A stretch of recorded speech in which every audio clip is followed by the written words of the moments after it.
dama ci fàttaliku grand long time yes mais ñu ngi nuyu ñëpp di rafetlu ñi fi ñi teewaayu artistes yi di rafetlu teewaayu promoteurs yi producteurs yi mais également les acteurs politiques de tous bords li ñu fi indi lenn la l'appartenance politique de Nit Doff dañ koy jël teg ko à côté suñu mbokk la artiste la et nous sommes militants de la liberté d'expression artistique d'abord parce que l'art par essence liberté la artiste bi nga xamante ne fondé woo sa création ci liberté dafay corrompre sa création.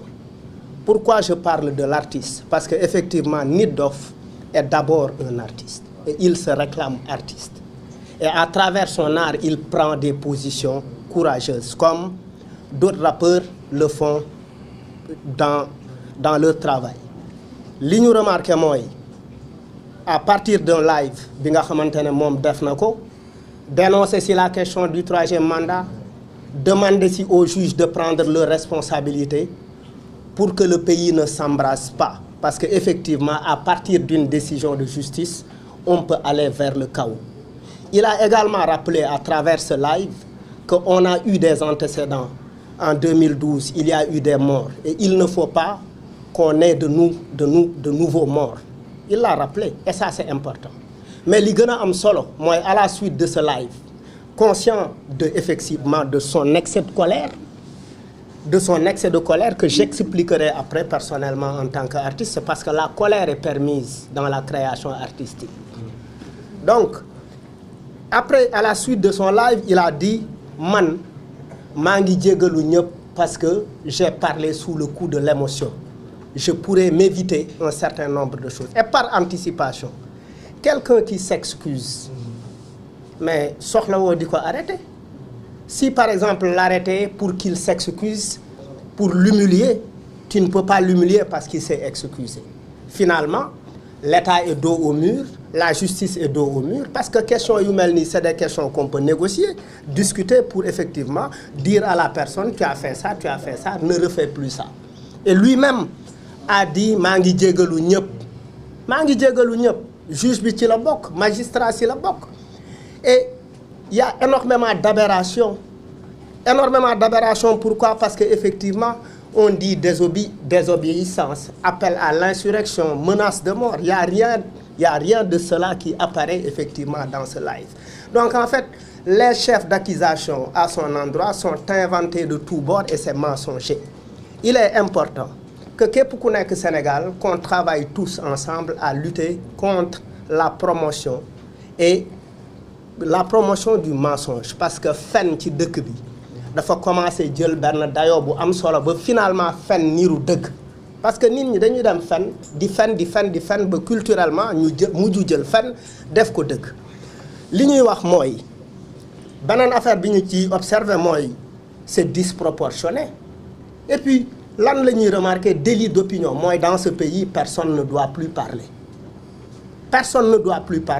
C'est-à-dire ou bien quand vous êtes de l'autre bord vous n'avez pas le droit de parler. Pendaba a parlé, d'autres personnes ont parlé, les menaces de mort de personnes connues appartenant au camp du pouvoir, loolu c'est connu et c'est vu et c'est entendu et il y a des éléments, il faut que les journalistes également le rappellent et le relèvent parce que les journalistes c'est leur travail, la répétition, le rappel est pédagogique, c'est important de faire revenir et de faire un travail de comparaison pour pouvoir amener la justice à prendre conscience et à prendre de bonnes décisions. Parce que le pays est sous tension. Maintenant, moi je lance un appel à tout le mouvement hip-hop. Ñi mag, ñi gën a nekk xale, tout le monde. Et qu'on est en train également de faire un travail de mobilisation derrière de la nouvelle génération, de la génération bi nekk ci digg bi, etc. ak génération bi nga xamante ne moo fi jiitu. Et en ce sens, on apprécie énormément la présence de Ndongo.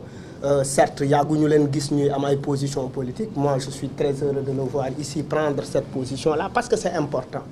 Parce que arrivé à un moment, quand on se tait, on est complice de ce qui se passe. Arrivé à un moment, quand on se tait, on a une responsabilité par rapport à ce qui se passe. Maintenant, la liberté, on ne la demande pas, on l'arrache. Et pour arracher la liberté, il ne faut pas être dans la négociation, il faut lutter sur le terrain.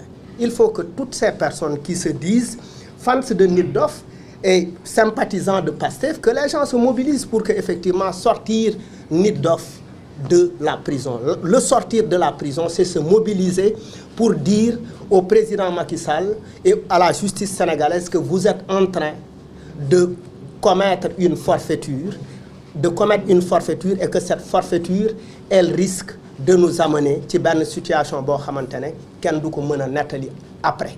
Parce que si on arrête, si les rappeurs et les autres artistes, qu'ils soient peintres, qu'ils soient dans le théâtre, qu'ils soient dans le graffiti, si les artistes ne se mobilisent pas, demain ça va être le tour d'un autre artiste. À travers son expression, il sera encore emprisonné. Il est important qu'on se mobilise parce que Nit Doff, quoi qu'on puisse dire, il est dans l'utilité sociale de l'art. Je vais vous donner une anecdote simple. La dernière fois que je l'ai rencontré, à part l'invitation qu'on a, l'invitation Binko pour le festival Guédiawaye Bayrap, on s'est rencontré à Walf. Quand je suis Walf pour nous défendre l'émission, on ne se parlait pas. Parce que man ak mom dañuy xulo 3 mois, djubo 2 mois, xulo wat, djubo wat, etc. Et c'est important. Nous sonal ci ki trop. Donc, biñu dajé dama ne ko mais qu'est-ce qui se passe? Moi je t'appelle, tu ne prends pas ton téléphone. Mu ne ma non yow respecté wo mo.